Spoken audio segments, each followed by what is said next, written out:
He said, be brave, my son, I'll be home soon. The boy held on to hope till he got that awful news. And as they folded up the stars and stripes, 21 guns pointed towards the sky. As the shots rang out, he flinched a little each time. Then a soldier in his best dress walked up to him, and you know the rest. Operation Encore is a 501c nonprofit that is helping veterans turn into rock stars every single day. You can learn more about what Operation Encore is doing by going over to their website at www.operationencore.org. That is www.operationencore.org. If you can give them a hand, just click that little donate button or follow all of their social medias and learn exactly what they are doing to change the lives of our veterans every single day. Hey, welcome everybody to Spirits and Stories. I'm your host, Donald Dunn. I want to thank y'all for listening. I know, you guys give me something that is more precious than money, and that is your time for choosing to watch. So I want to appreciate it.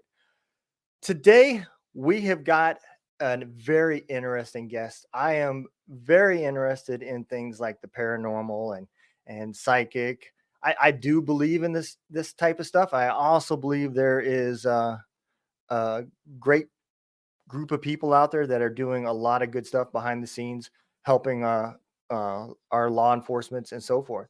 So today's guest is Nancy Orlean Weber. She is a psychic detective and author who has worked as a consultant to law enforcement agencies for over 40 years.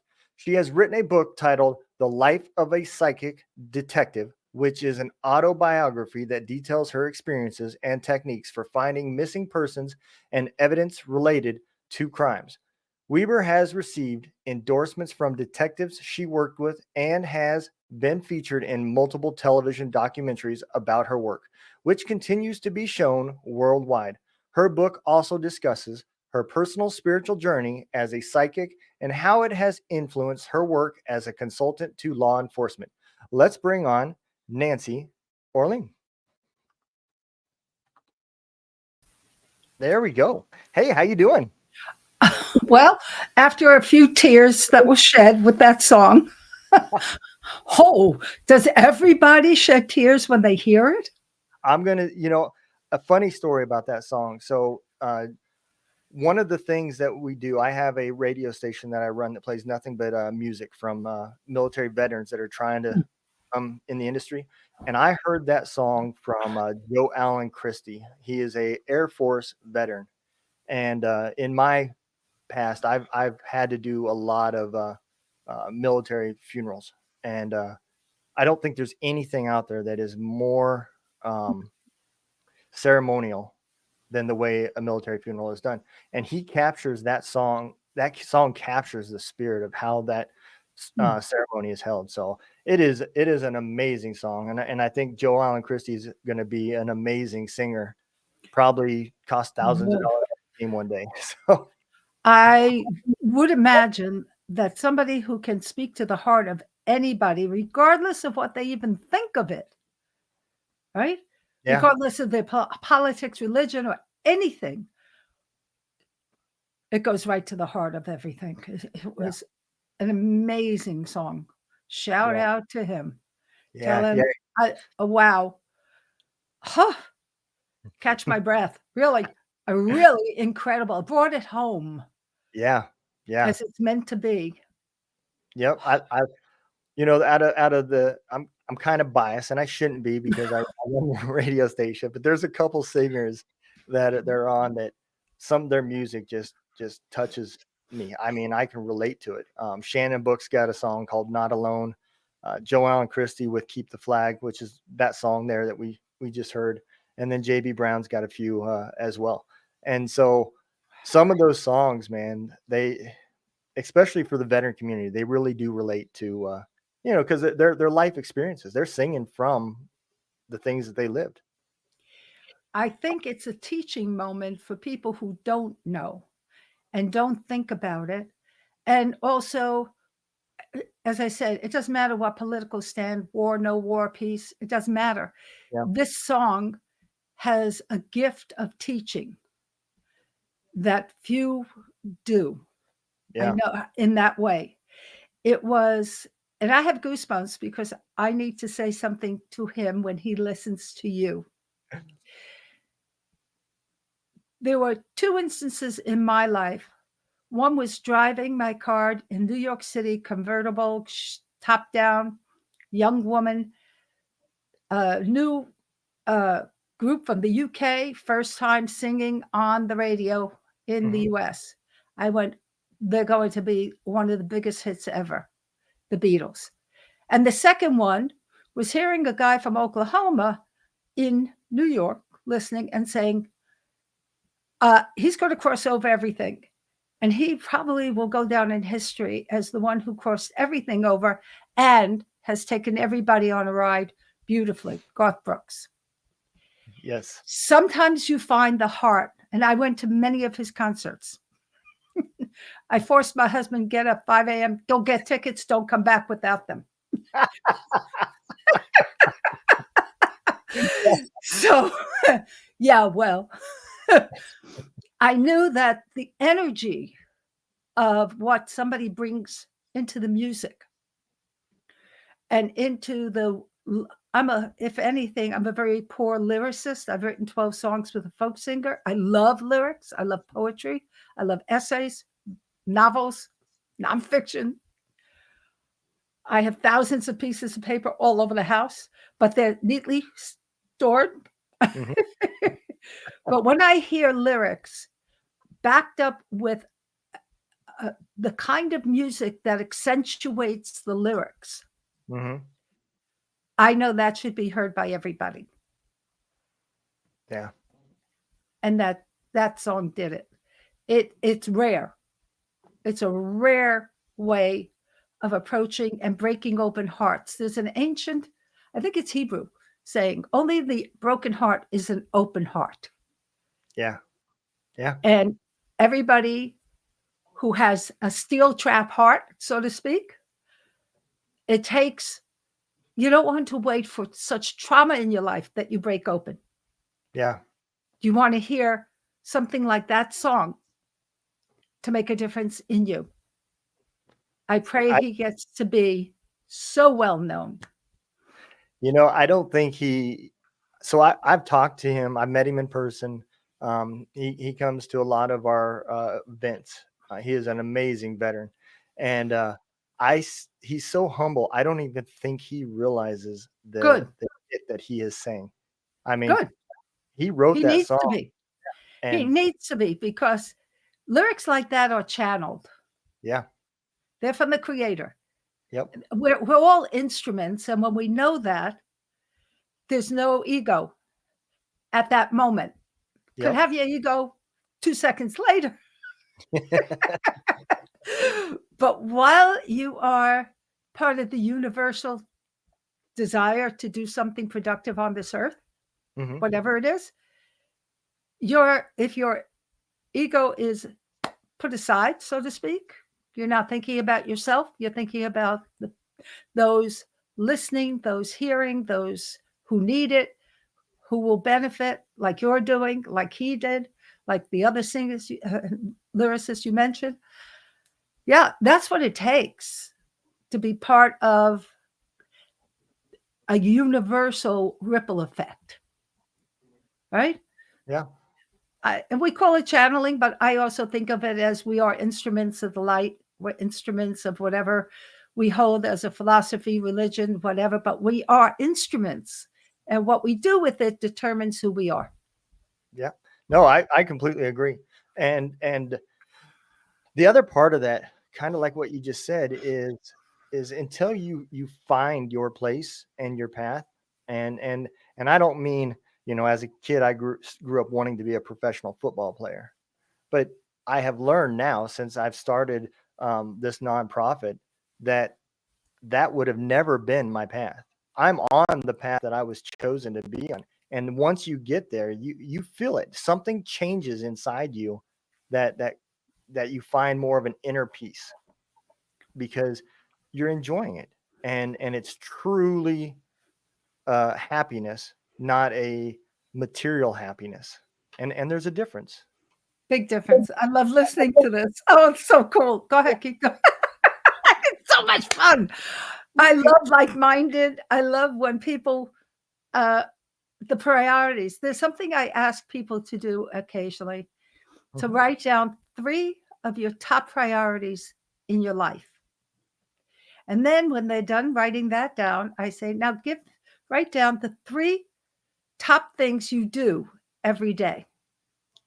And if they're not a match, take a look at it. Yeah. Right. So, I learned, I guess when I was young, really young, that if you're reading a philosophy, Buddhism, or you're going to a synagogue or church or temple or whatever, it doesn't matter, Hindi, Muslim, blah, blah. If you're reading it from a book somebody wrote, whether it's thousands of years ago, like the Tibetan Book of the Dead or the Old Testament or New Testament, yada, Quran, if you're reading that, they're words. Mm-hmm. They're not action. Yep. And if you're interpreting it, that's one thing. But if you're taking action and living what you believe is the heart of what they're saying, word soul is not a word, it's a presence. Yeah, I agree. Yeah, I love it. Makes me happy. Yeah, I at the end of the day, I think if more people took that time to not say, oh, I wanted to do this, or I feel like I'm meant to do this, I just don't have time to do X, Y, and Z. If you sat down and really analyzed, if it's important to you, why are you not doing it?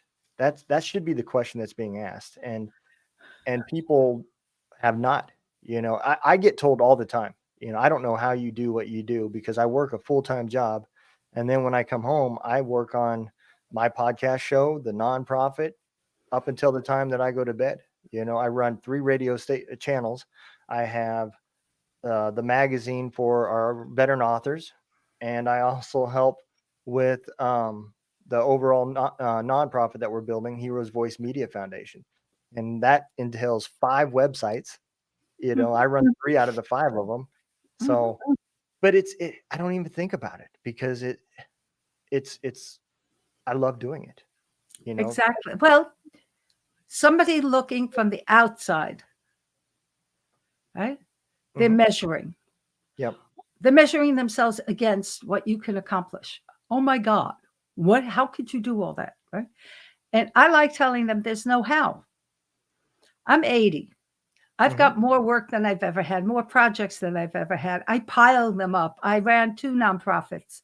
I created them. Right. I created one with my husband, and the other one was created for us. It was all about well-being and health care. Yep. And we were activists about healthcare.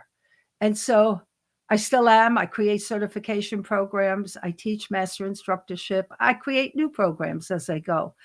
So I have several fields I work in. And I'm listening to you and going, nailed it. What? I appreciate that. It's great. And yes, why wouldn't you be able to do all these things? These are things you care about. Yeah. And there's no how ever. The how comes after we take the steps, not before. Yep. How would we know what steps to take? We have to bumble along until we get to the results we are looking for to achieve. And if we are given that zigzag maze to go through because we think we're supposed to be this, and the universe, our creator, has I call it the universal algorithms. knows what is really there, not just my conscious mind going, oh, when I grow up, I want to live in, Yep. or no, I will never get married. I didn't want marriage at all. I said, I'll have kids. My mother thought she stopped dead in the street and said, what? I said, well, I don't know if I ever want to live with a man for my whole life. So I lived with 3 different husbands. Yep. The last one is the one that stuck 35 years. And so it's funny, but I understood then that it's easy when you're sensitive and emotional, too much, out of balance, maybe, that you tend to drown in the other person, particularly women. Yeah. I think. I don't know men, how they do that as much. They like to please, for sure, and sometimes at the cost of themselves greatly. Yeah. But it's a different kind of set, right? Yep. So for women, I had to develop the boundaries very clearly. And once I did, life became so much more powerful to behold every moment. It was so different when I stopped looking for approval or need or any of that and just went, and this is what I like to do. Yeah. Oh, I will find a way. Well, you said it so well, Donald. Well, you said that it's not, I can't find the time because I'm always working. Yeah. I meant to some people who would love to do more, and they get that, some of them get into that trap. Yeah. And they need to see it is not about how to find time. You make time. Right. You just make the time. And you wheedle out something, and that's where priorities come into play. Yep. Is it really a priority to watch that show? Is it really a priority to eat that extra thing that you're not supposed to eat? That's 5 minutes here, 5 minutes there, 10 minutes, an hour, what? You could be doing something more productive if you chose. And if you want to rest, then you rest, but you have to know it consciously, the difference, right? So I love, yeah. Well, let's dig into a little bit. Let's Sure. start with where did you grow up, and when did you find your gifts? I grew up in Brooklyn, and I was very independent by the time I was 2. I had a vision of a man by my crib who, when I had a question about anything, I heard the answer in my mind as if he spoke with me. And I thought that was interesting. And I never questioned that as a child, but I never told anybody. Yeah. Didn't speak about it. And I remember at probably, I think it was 15 or so, don't know. My sister was pregnant with her second kid, entering the 9th month. And I woke up in the morning and the man had told me about the birth. So I ran. My sister was sleeping overnight to go to the doctor in the morning with her husband. And I ran there. They were all sitting and talking, my parents and them. And I said, Anita, you're giving birth at 2:56 p.m. tomorrow to a 7-pound, 11.5-ounce little blonde boy. Oh, thank you. No question. My sister never questions it. My mother didn't want to hear. She goes to the doctor. He says, oh, you got another few weeks to go. You're high. Tuesday morning, her water break, she goes in. And all I heard back then, my parents were present. They came home and they said, the doctor came running out at 3 o'clock and said, burn your daughter or your daughter's sister at the stake. She's a witch. Now, they may have been laughing when they said that, but they didn't look like that. It was funny. I took it as, all right, I'm never talking to anybody again. Yeah. I was still crying and my nose was leaking, and right now for the song. Oh. So sporadically throughout my childhood, I had lots of different visions, lots of different knowing that people around me knew I knew. My sister brought home every boyfriend and asked me to sit with them and then asked me what I thought. And she would drop them if I said, I wouldn't trust him with anything. I'd be 6 and 8 and 10 and whatever. Yeah. And when I met her future husband, I concocted a scheme with his brother to get them together. A little bit of Nancy Drew thrown in as a child. Yeah. It wasn't until nursing that I understood. I didn't quite call it a gift yet, but I knew it was different. Yeah. You know, and the very first episode of in nursing was a few months in, not long. I'm sitting at the station, and the doctor hands me an order, and the patient's wheeled by, and I said, "He doesn't have congestive heart failure. Why'd you put that in?" He said, "Why?" I said, "Go do an upper GI." 19 years old. What a mouth. And I never had a mouth when I was young. I was a good little girl. Yes, I never said no. So he looked at me, and I was so adamant, I guess. He said, "Yeah, well, I'll go for that." He came back and he said, "How did you know?" And I never forget. I said, "You don't see it? Hiatal hernia?" He said, "How did you know that?" I said, "I see it. Don't you?" So that put a question mark. I still didn't think of it as a gift. Yeah. I thought of it as, at age 20, I put together some more. I found the first crime working at an isolation nursery, Maimonides. And I'm at lunch, and nurses are talking about this doctor in the labor and delivery who strangled the baby whose cord was already tight, and she strangled it because she didn't know how to undo it. I tried to get the name of the doctor. They wouldn't tell me. And about a couple of weeks later, in comes this newborn. And I see the doctor's order, and it says 25 milligrams of digoxin. That would kill about 100 horses easily on the spot. That would kill at least 100 of us on the spot. Wow. Right? A normal dose for an adult human is 0.25 milligrams. For a baby, it's 0.025 milligrams.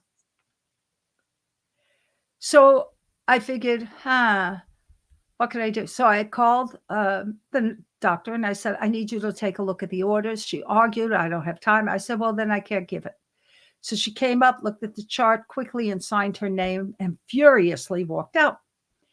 I called my supervisor. I said, "I need you here. I have to go to the bathroom." Meanwhile, I had taken the order with me, didn't go to the bathroom, went to a Xerox copy, made a copy, put it in my bra, came back and looked at her and said, "Look at the order." And she goes, "Well, if the baby dies, it's not your fault." I said, "What are you talking about? I didn't give it. I conned her to sign it." "Oh, well, what do you want to do?" I said, "You call the chief of pediatrics now and get him in here now." So he comes in with his entourage, and I looked at him. I showed him the order, and he goes, "I'll have a talk with her." And my mouth just kept going. That's not good enough. You're going to uncover why she's still a doctor here, or I go to the news tomorrow morning. You got as many hours as 9 a.m. tomorrow has. 9 a.m. he showed up and said to me, "She doesn't have a medical license." Wow. Yep. And I think, how many babies have you? Oh. Yeah. Oh my God. So again, I didn't put together that it's intuition, it's a gut feeling, it's psychic, it's also knowledge base. It's also puzzle finding. I'm a puzzle person. Yep. And so that's the first one I recall clearly as an adult in nursing. So sporadically throughout nursing. And then when I hit the psych unit, experimental one, hardly any meds, acute psychotics, 20-year psychotics and mental institutes taken out for reevaluation, 10-day stay. We made history in New York. I could see why the hallucination was there, what it contained. what history was packed in. And sometimes in minutes, we could break through. And sometimes it took 8 to 10 days, and occasionally we couldn't do anything. So we would just start. But we did home visits for a year following that. We took people who were burning themselves. One woman, 20 years, staying in an apartment. And within looking up at her instantly, was the first one I remember, I could see this blonde woman in her belly. She was a beautiful black 60-something-year-old woman who had been burning her body for 20 years and not going out of her apartment. And I ran over to her. I said, "Who's Celia?" And she said, "You see her?" I said, "Sure do." I said, "Long blonde hair?" And she said, "That blonde so-and-so." And I said, "Yeah, but it was your home and your husband in bed with her." She said, "Yes, and they threw me out." I said, "But it's your husband. Aren't you angry at him?" Yeah. She didn't know what to say. So we ended up holding hands, walking back and forth on the hall, talking about the history and how good her daughter and son-in-law are to her and how they've helped her over the years. Took her home 10 days later because she could talk. She no longer.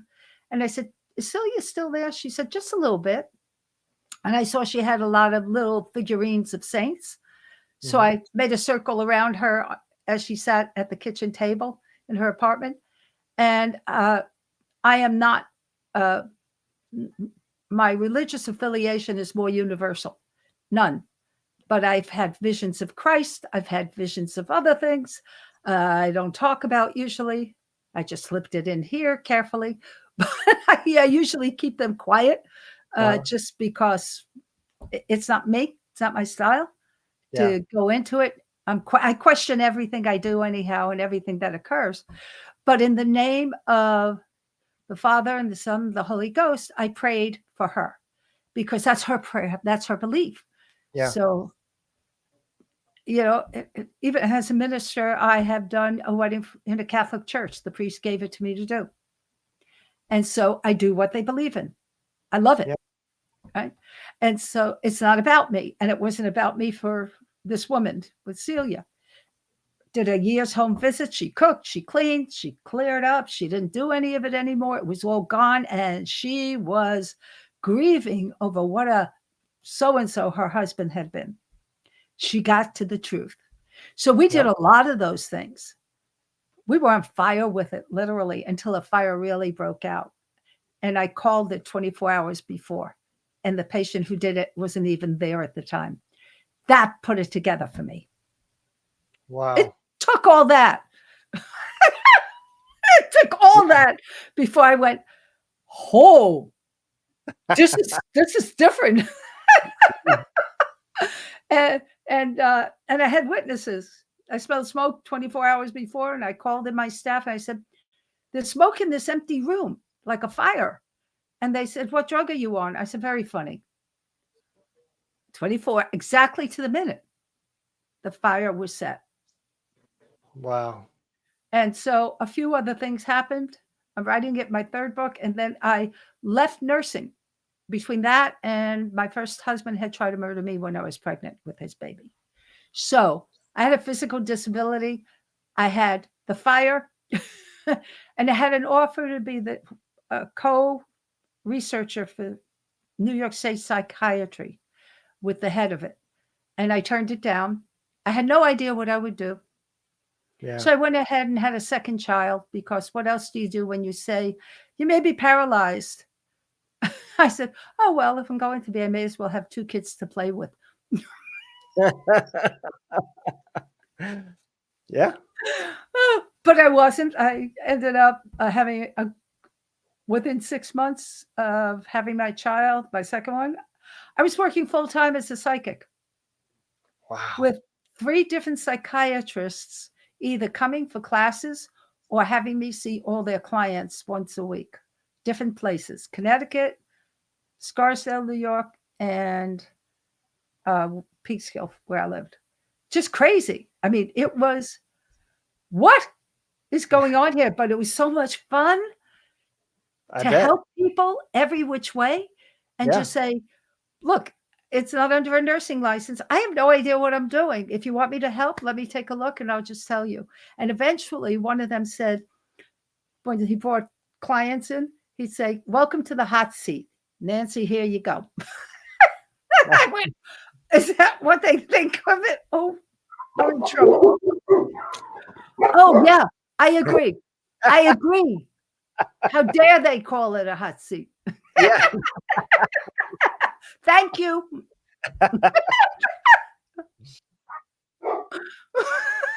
I love it. I think they hear my mom coming home. Yeah. What Love. It's love. Yeah. Well, we It's got my uncle's dog that we are watching while he's in the hospital. So she works at everything because it's all new to her. How sweet, though. Yeah. I love. Yeah. I can't walk dogs now. I'm temporary. I can walk, but I need a seat. I can't stand very long now. Mhm. But I taught yoga, karate, skip belts. I loved it all. Didn't teach karate. I did it. But I had a ball doing everything until COVID. And that kind of slowed down things. But age has nothing to do with it. Yeah, my mom's 85 and Yep. she's Good. still active and Sure. she probably outworks me. I'm not gonna lie. I I wear out a lot of people, but my daughter's like that too. Yeah. I do believe that is an important part of being able to stay active is what keeps people going. Brain. I want my I want to stay my mind intact. Yeah. Right. Yep. That was one of the reasons why I just released my first book was because my memory is failing. And I think it's TBI related. I didn't really put it together until Yeah. recently. But I just thought it was the medication that the VA was giving me from PTSD. And the more I have kind of done some inner searching, I don't think it's so much as PTSD as it is TBI. And so I'm going back to get reevaluated for it. But you know, j- just in that book, I struggled trying to match dates and times and places. Sometimes I would be thinking of something that happened in Iraq, but it was actually Afghanistan or vice versa. And I used to just kind of blow it off as I deployed so much, it just all ran together. But So you've never had a good timeline on the traumas, right? no. Okay. So because I have to stay very compliant about certain things in healthcare, Mm-hmm. extremely, because I study many fields in it, and I am a medical intuitive. I don't operate under the license. So the only thing I can say to you right now is speak to you later, if you like. Okay. All right. I know that timeline always, for almost everybody, whether it's TBI or PTSD or anything else, gets messed up for a while. Yeah. It sometimes never straightens out. The reason I actually have a good timeline, I was taking notes all along because for the life of me, I think I had maybe 11 nursing jobs or 9, something like that. But without writing down every one of them as I did them, Mm-hmm. I wouldn't remember which one came first unless something incident happened and they go, oh yeah, then that's it, etc. Yeah, because I know I had PTSD, but I don't.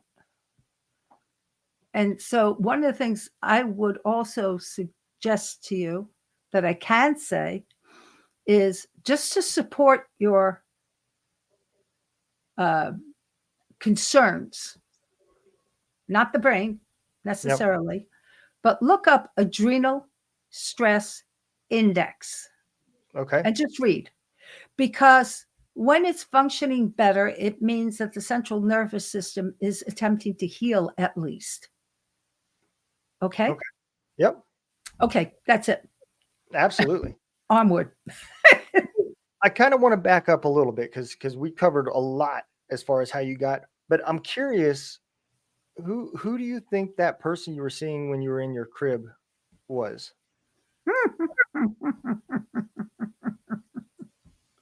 Okay. I don't know that I ever publicly said this at all. And as I'm writing my third book, it's coming up again that I have to explain a little deeper. So I didn't know who it was. He had this kind of burlappy clothing, old sandal, flat hand-woven sandals. But most of the time I just saw his face. Black, thick, bushy hair, black eyes, dark skin, like Mid-Eastern, Mediterranean, Mid-Eastern. And it wasn't until I began giving readings that he put a name to himself, because I didn't see him again from 13 to 31. Wow. Right. I heard a couple of times, but information kept coming through, but it wasn't clear where it came from. And I always thought it was like a lightning bolt that I couldn't control. When I started at 31, after leaving my nursing career, I was giving a reading to a 16-year-old. Her mom was a friend who actually ended up transcribing all the transmediumship I did with him for 3 years. I'm a risk taker in certain respects, willing to see how the mind works and not afraid of it. So he came. I thought he was there for her. And I said, oh, you're her teacher or soul or whatever. And he said, no. I said, okay. I said, I remember you. He said, I am here with you for 3 years. I said, for 3 years? I said, who are you? And he shouted his name. I said, would you please spell it? Charming, I know. Yeah. And so he spelled it, Ezekiel. And I said, that's familiar. Huh? Because I didn't grow up religious about anything. So I went to churches, I went to synagogues to hear people and go, some of them are reading from a book and some of them have nice things to say, but I don't know. I mean, I did that in my teens and early on. So I'm sitting there experimenting with everything and finish the reading, run upstairs to my encyclopedia and look up the name. And I freaked out, closed the book and said, not telling anybody. That just means maybe I am hallucinating. Nope, because I can talk about it. So scratch that. I went through everything it could possibly be. Yeah. And I would get instructions from him every day after that. Every day. And then one day I could feel a weird sensation that he wanted to partner with me, speak through me. And I thought, oh, that's weird stuff, because I didn't read any of the books about it. I like cold. I don't want to know anything until I do what I do. Yeah. And one day I kept saying, oh, this is crazy. I don't know what this is, and I'm not interested. You want to teach me? Teach me. It's probably part of me projecting out. Now, I was always cold, low blood sugar, low blood pressure, very low. And so one day I said, okay. I got warm instantly. And I thought, well, this is a plus. And then whenever I had things like one of the two astrologers who put all the computer computations online, she came as a client, and I have no idea about astrology at all. I had no idea about anything. Yeah. I just did my own thing, and I didn't know anybody did anything. And I had no idea. So I called on him and said, astrology. Closed my eyes, got into a trance, and explained her natal chart, her progress chart, geometry, how it's planetary movements. And I'm listening to it and I'm going, I hope I remember half of this later because I never thought that way. Yeah. And then later, I can remember my second husband would pump me about things when I was in a trance, and I got ticked because of whatever. And I said, look, you cannot keep asking me these things. So as soon as he could, he would ask me again. And instead, I said, okay, Ezekiel, if you're here, listen to me. I want you to do something that I couldn't possibly know. Right? And all of a sudden, I was describing how to build a nuclear reactor. Now, so the second husband was a chemist, Brown University. He understood, and it shut him up. And that's my style. Sorry. Yeah. And I would argue with the whatever it was. I'd say one day, maybe you're not, maybe you're a fragment of my personality. That sounds better. I think so. But why would I choose you? And he said, if anything, you're a fragment of mine. And I said, well, that's nice. My brain's arguing with itself. Not unusual. So I still have no answers. I know I had many, many lessons, not only from him, but others that came like that. And I said, oh my God, it's the living Bible. Why? And they said, well, remember one thing. And this what did matter to me. And I kept it in mind. The reason we recall people is for the highlighted things they did in their world and their life.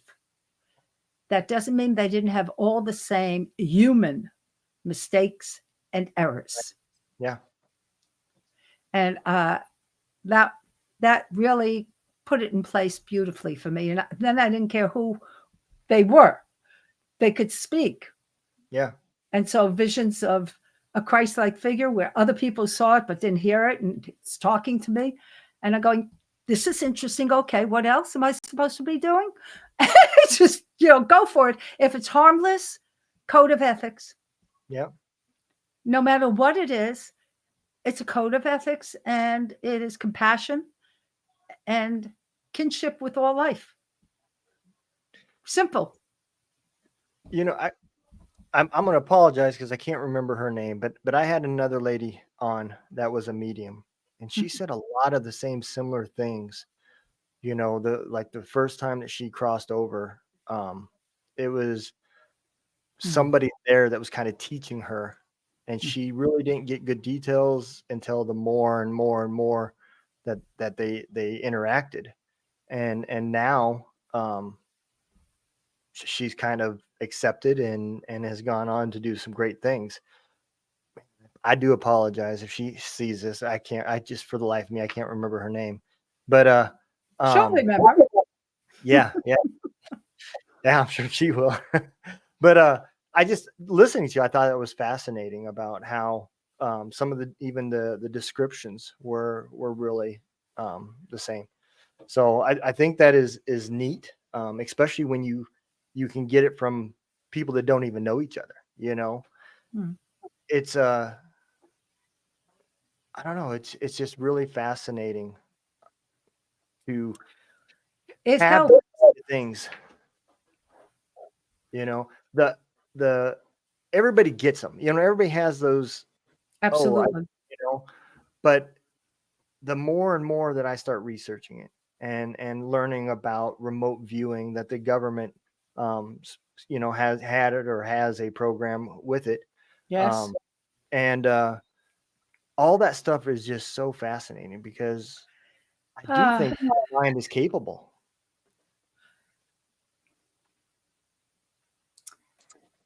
Two things come to mind. Mm-hmm.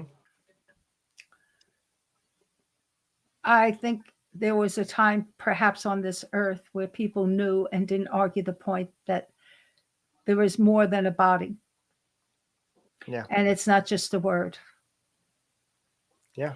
It is where we live in a form on this earth because it's a manifestation of soul and life, energetic fields throughout everything. Doesn't matter where and who and what. And once there was a time, I believe, pockets on this earth, not all, because I think from the very first cave day, earthquakes raised testosterone and fear like nobody's business. And my cave is ruined. Pick up a billy club to somebody else's cave to get it. Yeah. Right? Or the tiger at the entrance, right? Saber-tooth. Yep. So those things have always happened. But also what's I believe has always happened, there are beings, whether it's a whale or a dolphin or a spider or a human, who raises up the frequency for all. I have a cousin through my husband, Tommy. He was a firefighter. I think he was something like a Navy SEAL, but it was a very specialized piece. They dropped him out of a helicopter in the middle of the Atlantic Ocean for 20 minutes to see what would happen. And as soon as he dropped, a pod of humpback whales encircled him, protecting him. Really? Uh-huh. And they stayed with him until he was picked up and in the helicopter. Right. Wow. And so many things have happened throughout the world. Now that we have mass communication, we know that. I think for a lot of people who talk to me about it, they get hooked on the psychic detective thing. But I tell them, was one woman yesterday, I think we were talking, she said, I want to be one.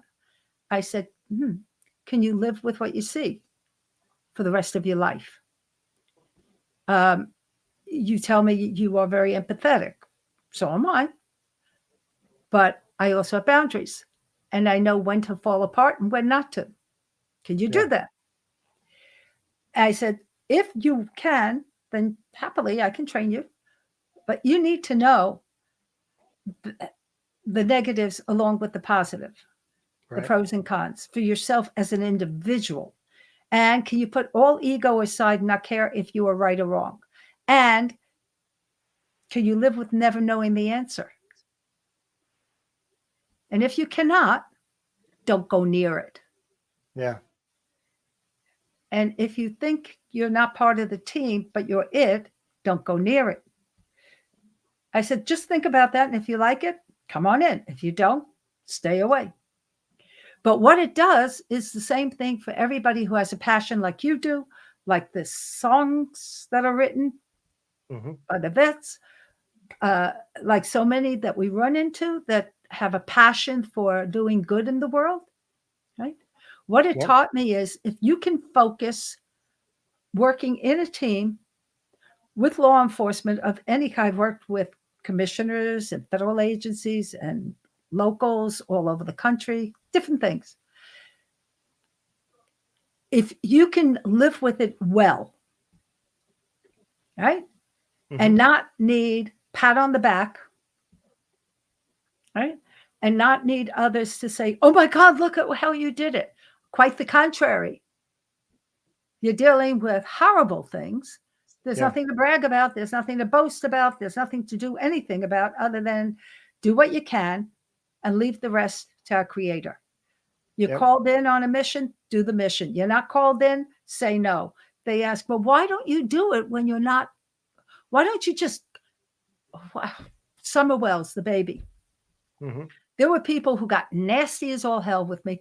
Aren't you working on Summer Wells? I thought you could find people. What's wrong with you?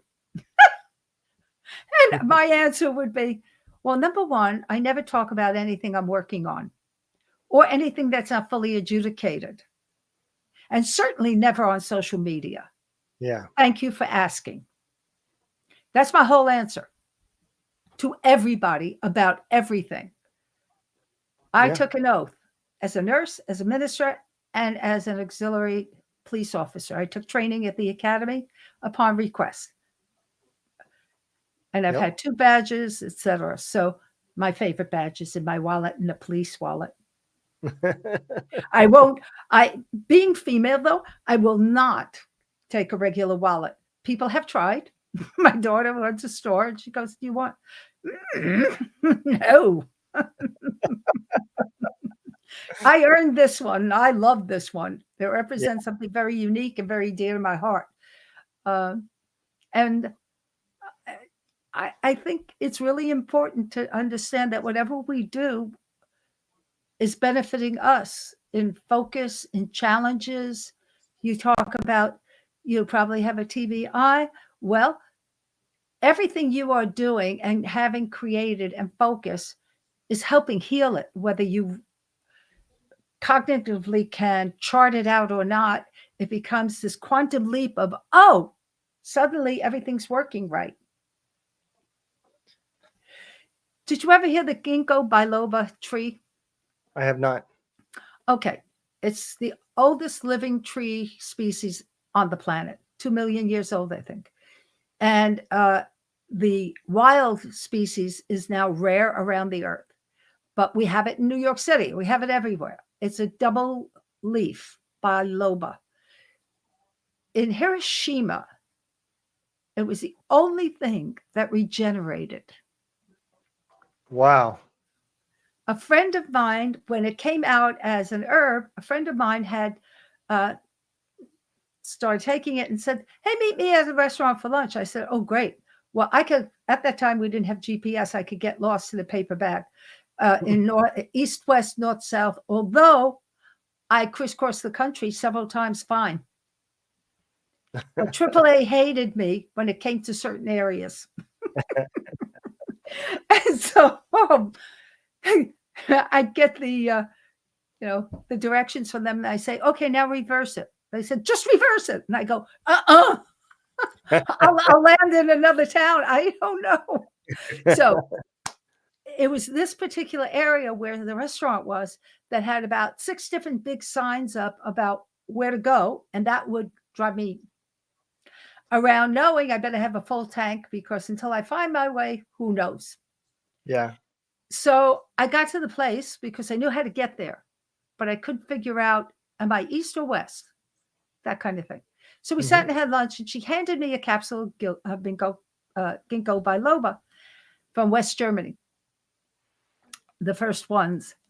And I took it, and I had water. I can't stand alcohol, can't stand the smell, never could. Thank you. One gift.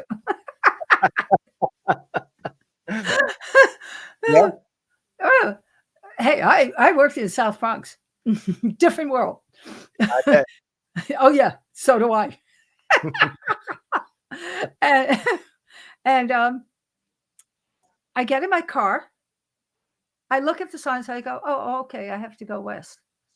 And then north. Who's this? Right? So sometimes, because I knew and looked the history up, it regenerated when nothing else could. And I thought, well, I need to be on that for me because I'm looking for regeneration of my central nervous system, which was attacked. And I had plenty of head injuries. So I was always looking for what could help.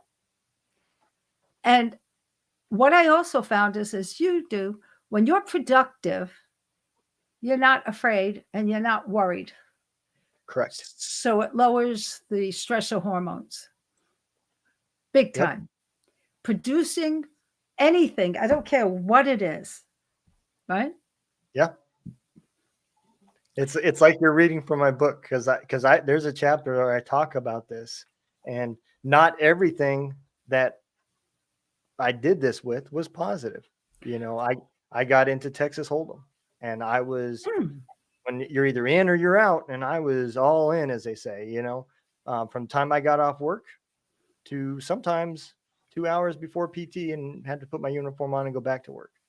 And at that time, I didn't know what I was doing, but it was the only time that I had peace, even though and you were focused. Yep. Well, I think the brain is this machinery that actually is striving to heal. And your soul is sending it a message, go do Texas Hold'em. It's something he can focus on. Yeah. your soul understood what you needed and how to inform the body. This is what you do.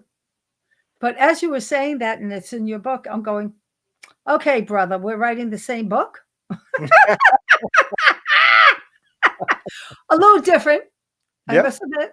I don't go into all of that. That'll probably be my fourth book. But yeah, and I have to be so compliant, it's pathetic. Yeah. So, but that's okay. I teach it both compliant and non-compliant. Having been a researcher when I published something in research, I have to do it totally separate for special needs. Can't call it what it actually is, and then stop, and then come back as totally compliant, separate. I'm so glad. I'm so glad. The rules that we put on I didn't hear that. I said it's crazy the rules that we put on ourselves as a society. Yes, I think part of it is the changes always in what crowdedness does to people too. And what mass communication stress occurs is, it's a duality. It's got great. Oh my God, it's great. I love it. I love technology. Yeah, personally. me too. Yeah, I've got my mic set up. I love it all. Preamps, amps, and I went at first, what is that? But then I dive into everything. My husband teaches me. I go, oh, okay, I got it. And if I don't, I'll call you. Yep. I love all of it. My son said, Ma, you were the first person on the block to get the Atari, to get the Palm, to get. I said, well, I grew up with a daddy who was one of the developers of TV.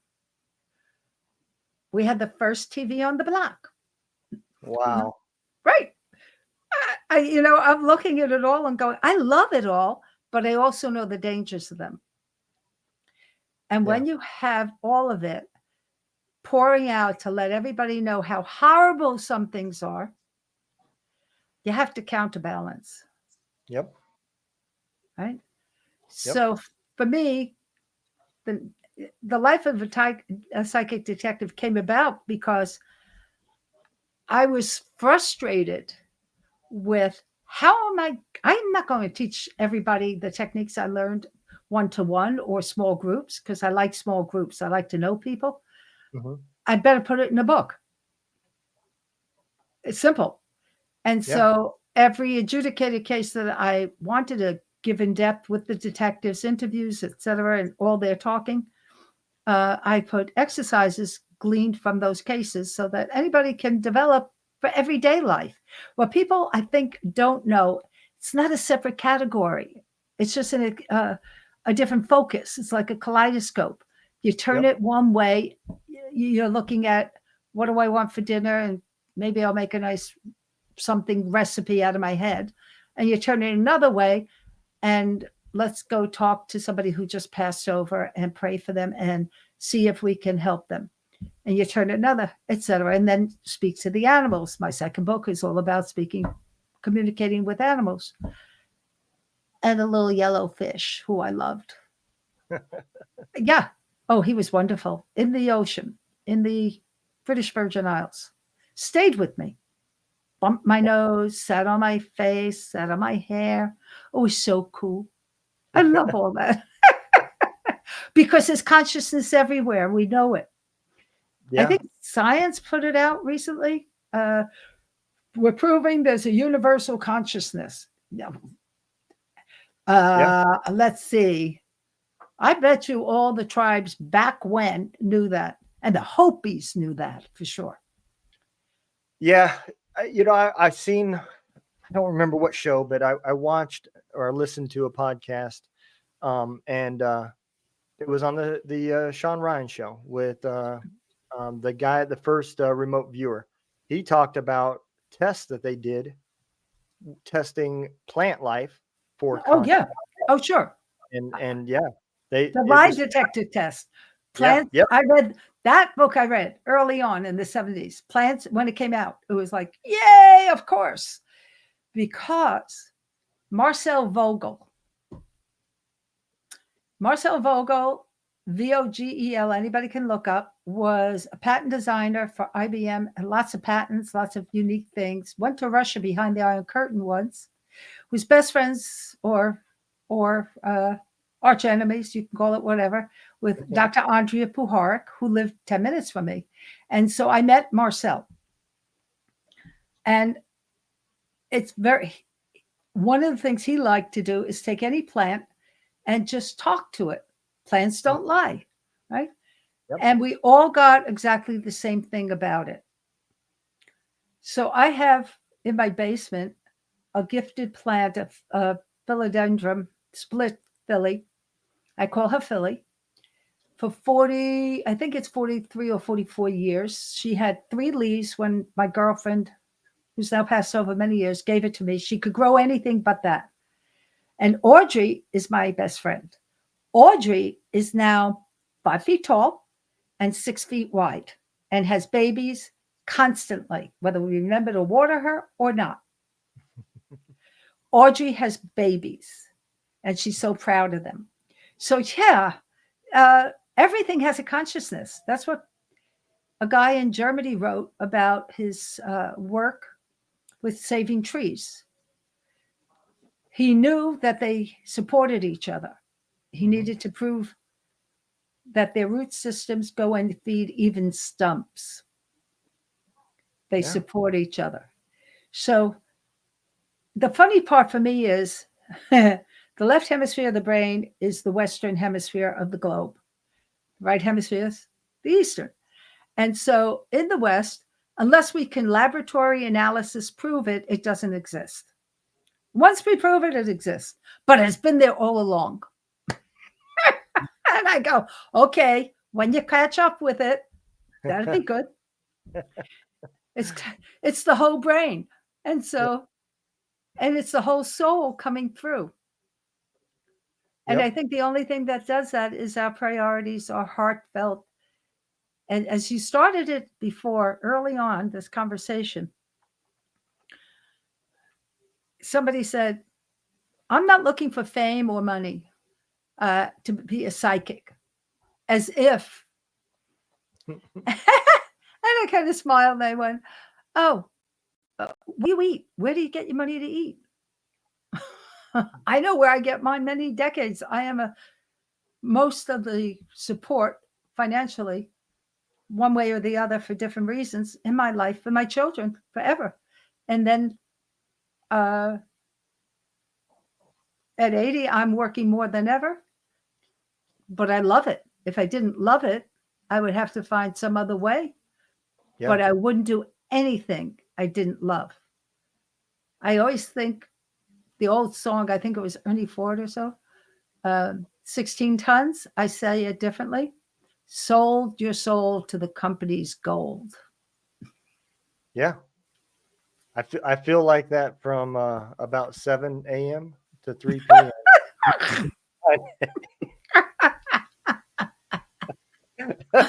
Oops. Don't remind yourself of that. Yeah. No, I don't. There's days I still wonder how I do the job. I'm not going to even lie. But, like I told them up front, I'm just a straightforward person. You know, I don't have any reason to try to get around it. Nope. One of the things that you said that I've been thinking about since you said it was when you remember. Gotcha. You said that when you were talking to that person that wanted trained, that you have to be able to deal with what you see, right? Mm-hmm. And I think back to how hard it must be to be a paramedic, a cop, a firefighter, because of things that they see. And as I've gone through, I have kind of opened up a little bit. I've had a lot of hatred, for Afghanis and Iraqis from the years that I've served. And I had another soldier on my show. He was a British Army soldier, and we were comparing his time in Afghanistan to mine, and just talking. And at the end of it, he said I have a podcast too, but he said it's a mental health podcast. I said, oh really? I said you have a podcast about mental health, and he goes, yeah. He said we just got too many soldiers that are killing themselves, and like it was like a light bulb went off. Like that's not an American problem. I just assumed it was just us doing it. And then, after all the years of having these guests, people never served a lot of similar problems and a lot of similar issues. And I slowly accepted the fact that this is a human problem based off of how the body deals with trauma. Right. And then another light bulb went off, and it made me start wondering, I wonder if the people that we went against, Iraqis, Afghanis, if they're going through these same types of things. Absolutely. And it makes it, if people could just understand that. There is a song by Garth Brooks. I don't remember if he was part of the writing of it. It's the story of the Christmas Eve. Yes. I know what you're talking about. You know that one. Yep. Right. And how they both laid down their arms because they're just people caught in a trap. Yeah.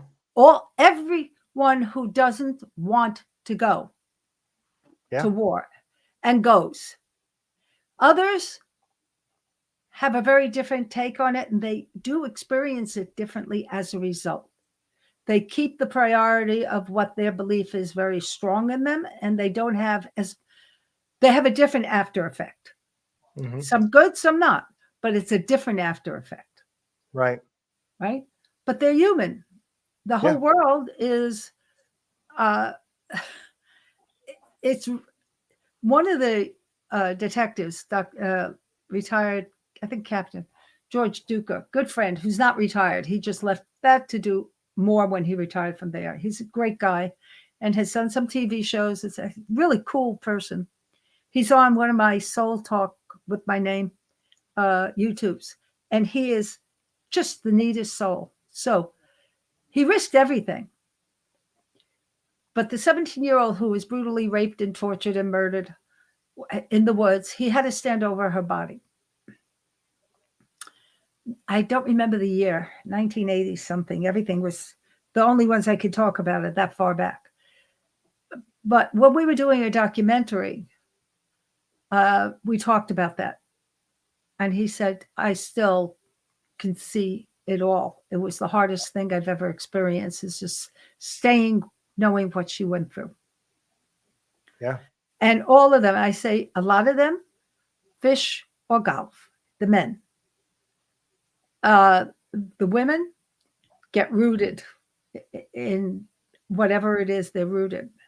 When I worked with them, if it was a horrible experience, etc., I would come home, take a shower before I would see my kids. I would just tell them, hang on, I'll be right with you. And then I would put on extremely feminine clothes to alter something, to feel something different, something soft against the skin, whatever. And then whenever I could, after they were in bed and I had somebody there, I would go and dance. Whether it was at home or with a bunch of friends, I would dance. I wouldn't stop. I would just burn it off. It didn't matter. I knew that it was really important not to carry it, but how do you not carry it? Yeah. Right? But the further you get from it after a while, it doesn't, because I work with a lot of parents also who lost their children. And there's a group, I am close to some of the people there helping parents heal. And it's all about that. They all had the same problem, including the founders. And they're a beautiful spiritual group, non-religious, spiritual. Anybody can come. So when I look at all that everyone else has gone through, it gives me the reference point of what? The only thing I have is survivor's guilt. I lived through 3 attempts on my life, in my life, and I'm still here. And only by the grace am I still here. I have no clue. I got off a death sentence, literally 8 hours. I walked out 72 hours later, refused permission to treat, go away. Wow. And, oh yeah, Oh, livid. Well, they made a horrible medical mistake and almost killed me. But I refused to let them govern that. Yeah. But that doesn't mean I would have survived. Lots of people feel that way and don't survive. Yeah. So we all find ourselves, because I think most of the world has had serious traumas. Very few people escape them, I would agree. right? And even if it didn't come directly home, it came indirectly through people they know. Yep. And learning, I believe, and that's part of learning how to apply everything you know about being a soul. Everything you can consider matters, to release everything around it. For me, my Brooklyn talk. Doesn't matter whether you have a brain injury or anything else going on. I've got a medical report that says I was born with a congenital deformity. I was paralyzed 3 times. I wore a body brace 11 years. Big deal. But everything was a great lesson and opened up creativity like crazy. Right? Yeah. When we realize and put aside the, oh, look what happened to me. Yep. I'm left with this. Look at everyone who's been left with or not here. And I always use that as my reference point to stop any self-pity in me. Years ago, I said, hey, I can't stand feeling that. That was ugly. So finding our way into the roots and the wings. Yep. Right? That's something that I say it a lot on my show. As long as you were in that phase, and I think every veteran goes through that phase when they finally accept I got PTSD, and then they go to the other extreme and everything's because I have PTSD. And until you get out of that victim card stage, the healing doesn't start. You're not doing anything good. That's beautiful. From that. So true. Because I look at it even in energy and say it's to the extent you stay in it, or in any sense of the word, whether you're angry, whether you're depressed, whatever, the level of disconnect of your energy to your soul governs the outcome. And I'm all for learning how to do mindfulness and centering and all that again and again. I love, and if not for playing with creative visualization from the time I was a little girl, we called it daydreams. And then I got to analyze them as I got a little bit older and studied a little psychology and went into therapies and loved it all. And I went, oh, I had an episode where I lost the use of my left leg for 6 weeks. You could cut it off. I wouldn't feel it. Lying in bed in a hospital for 6 weeks. Oh, please. It was electrical acupuncture stimulation by chief of neurosurgery, who was a friend. And he didn't know why. When I stood up afterwards, I went right down to the floor. I had no left leg. And his face, I felt so bad for him. But I'm lying in bed for 6 weeks. Every day he comes in, he brings me wine. I don't drink it. I say, would you please get me something else, like cannolis or something? I don't know. And I realized, Nancy, cut it out. What can you do to tell your nerve to muscles? Oh, you did dancing, ballet when you were 2. And you did toe by the time you were 12. You were at the American Ballet Academy training. Come on. Okay. So I started visualizing myself walking up a ladder to a tightrope, but first putting on toe shoes. And in my mind, I was dancing on the tightropes.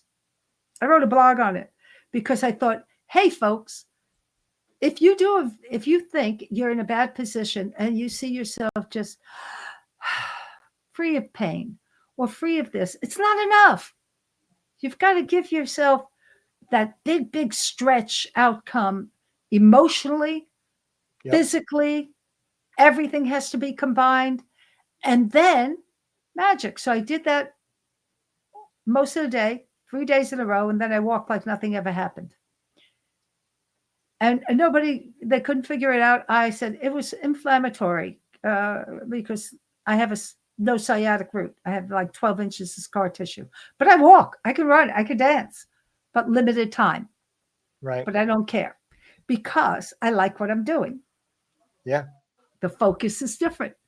Yep. So if listeners ever have that kind of need for anything, we know what it takes, right? Yeah. To explore the vision quest, to explore the outcome of anything, a diagnosis. I'm not saying you're going to be guaranteed it, but you're far better off inserting a program that takes into account your soul, is informed by the creator. And that light can penetrate and weave itself into a tapestry of healing for anybody if it's the right thing for you at that time. Yeah. Again, you're sounding just like the last guest too. She said that you plan your own future out before you're even born. You map who you're going to interact with, who you're going to know, and everything. And the only thing that can change that is if you take your own life. Yep. Well, other than that, no matter how much you try to change it, you will be put back on your path some way, somehow. And so I do believe, just like what you said, that, if you believe it, you see it. And then if you don't, and you're one of those others, it just takes you longer to get to your path. right. I was not good in high school, so it makes sense that it took me longer to get to my path. I'm a slow learner, but at the end of the day, I think we all get there. It's how long do you have to enjoy it? Exactly. That's the truth. So I know we're getting a little bit long, but I still want to touch on a few other things. I do want to get into the detective side. Is there any cases that stand out that you were a part of that are really personal to you, that they reached you in a way? Hmm. Mm-hmm. Okay. I had lived in Bud Lake and then Flanders, which is part of Mount Olive Township, the two of them, New Jersey, Western New Jersey. And I knew most of the people in the police station. I worked with them. Then I moved when I married my husband, and I don't remember how many years later or not. Yeah, no clue. I got a call that a woman was murdered, and it was the chief of police, had been a captain when I knew him or whatever. And so he picked me up to take me to the scene. It was a fresh crime scene, maybe a day. And because I knew the area, I lived there. Yeah. I took a look, and there were 3 state police there also. I don't even know why they were there, which is, I never even thought about that. Why would they be there? Don't know. Anyhow, I said I'd like to walk around, not knowing who the woman was. But she died in the living room against the wall. All the blood was there, etc. And I walked down this apartment hall, and I go into the right, and there's a obvious daughter's bedroom, obvious teenage. Mm-hmm.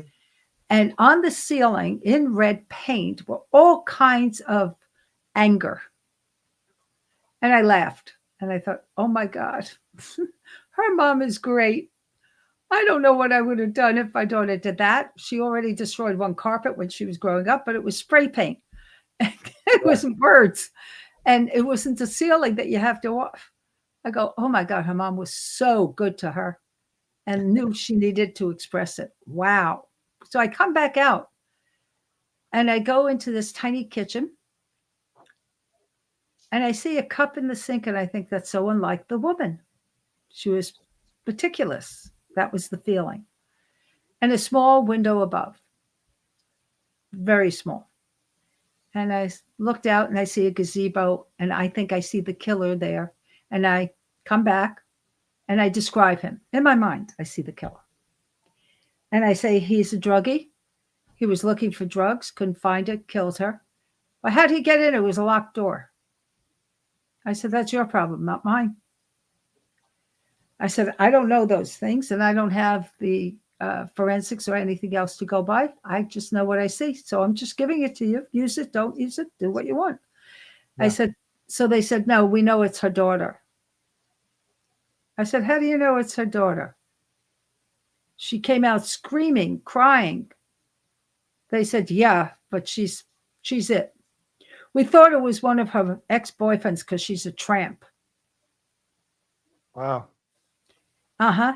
Now, it wasn't the police I knew. It was one of the guys. I just looked at him and I crossed my arms in my nice way, kind of. And I said, not only wasn't she, if you speak to them, they all respected her.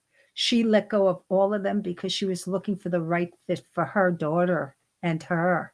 And it wasn't her daughter either. And you need to stop talking like that. That was it. So I said, the killer is next town over, etc. On the way home with the chief, I said to him, you're going to do a polygraph on the 16-year-old daughter, aren't you? He said, we have to. She was there. I said, do you know what it'll do to her after discovering her mother's body? I said, she will go mute. We can't help it. They had shown me a photo of her, the mother. I looked at it. I said, I know who she is. I don't know her, but we both danced at the Mount Olive Inn. She was one of the people who loved to go out, and her current boyfriends, whoever they were. And she was always such a nice person, even to look. I said, this is horrible. So I felt kinship because I think I don't know, she was 42. I may have been a little bit older at the time I did this. And 6 months later, it turns out they had a thumbprint in the kitchen. And 6 months later, the neighboring town, Necon, caught a guy stealing for drugs. His thumbprint matched the thumbprint. He was convicted of murder of her. He was exactly as I described. And he had been in the gazebo looking when she turned on the light. He went through the tiny window because he was skinny. Yep. And a few years later, I wrote my first edition of Psychic Detective, which was horribly written, no editing. I just was furious. Yeah. And I only sold it to my clients. And I'm talking in public at some library locally, and a woman stands up after I speak because I am so upset with how things went. And she said, I am the daughter's aunt. Wow. And so we talked, and she told me her niece went to Ohio to stay with her other aunt and be raised by them. She was mute. She had trouble, and then she didn't have trouble. She got out of it eventually. And then many years later, I got a call from the daughter. And she came over, and we hugged. We talked. She thanked me. I cried. I loved her. And she's married, has children, and I could rest easy. That is awesome. Couldn't rest easy. Was so, how do you take a 16-year-old, put them through the mill without explaining to them we have no choice, or give them a therapist right afterwards, something. Yeah. Yeah. You just, at the end of the day, even if you did explain it, there's no way anybody can understand that. That's like saying, this is the reason why we have to break your fingers. No, I know. You know, and you're like, I'm sure they told them. yeah. But there was crime victim advocacy was written and started in New Jersey with a man I was a volunteer for 10 years with his talks. Mm-hmm. And he was given 2 awards by 2 different governors for humanitarian service. I attended one or both. I don't remember. Yeah, both.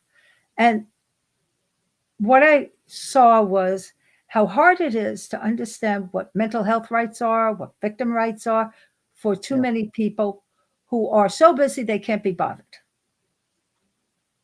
Yeah. So, anyhow, that's a story. Well, I'm gonna tell you, I'm gonna bring you forward and give you the opportunity. I've had your website down here going, but I know you said you have a YouTube channel, and I'm gonna give you that opportunity to tell everybody where they can find you. I know you can also get her books on Amazon. I will make sure that when I release this, all the links are down there in the bottom. I will even I'll even link it to Amazon so they can find your books that way as well. Thank you. If you'd like to tell anybody else where else they can find you and where else they can learn more about you. Pretty much everything except my Facebook special group, which is my name, Psychic Detective. That's the other social media besides my personal page. I think my personal page is filled. It allows only up to 5,000.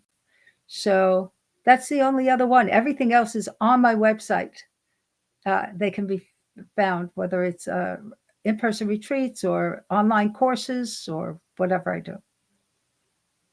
All right. Well, Thank I'm gonna you, Donald. Yeah, I had a great time, and Me too. as always, I learned something new from every guest, and I learned more than one today. So, I think a lot of people will get a lot out of this, and realize that you know, having this gift doesn't necessarily mean you're able to see what the next lotto numbers are, and you're going to be able to use this gift to become a millionaire. But it does give you the opportunity to have a life that is worth living like a millionaire, and that's finding the happiness from doing some good stuff with it. Beautifully said. Thank you. But I'll put you in the green room. We'll throw the exit video out, and I'll be right with you. All right. Thank you.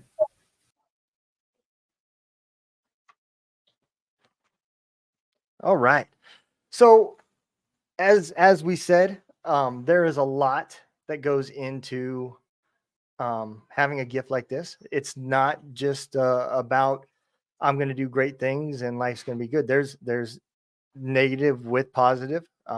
You have to have that in life. You have to have good with bad. You just don't get it one way. And I think, like she stated, there's things that you're going to have to live with, things that you can't unsee, and not everything is a blessing. But what you turn it into and what you use it for is the deciding factor of what it is, whether it's good or bad. So I hope all y'all enjoyed the show. Make sure you go to her website that we've had down here at the bottom, pick up her books off Amazon, from her website, and maybe even sign up for a course and have another chat with her if there's something that you want to talk about or learn about. So I hope y'all enjoyed it. Remember, don't let the day kick your ass. Kick its ass. Y'all take care, be safe, and we will see you next week.